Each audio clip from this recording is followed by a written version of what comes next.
Do you see that map, Maximus? That is the world which I created.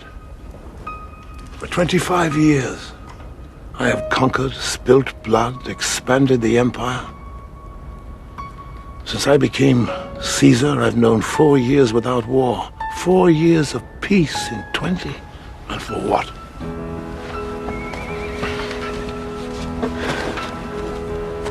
When a man sees his end, he wants to know there was some purpose to his life. How will the world speak my name in years to come? Will I be known as the philosopher, the warrior, the tyrant?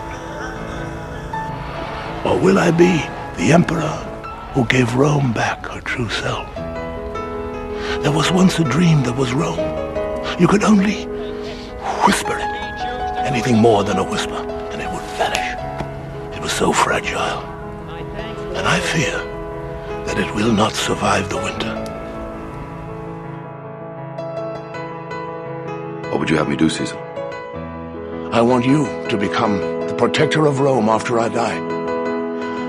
I will empower you to one end alone, to give power back to the people of Rome and end the corruption that has crippled it.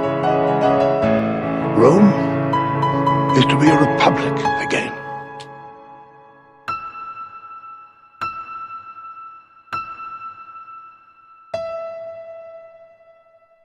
Won't you accept this great honor that I have offered you?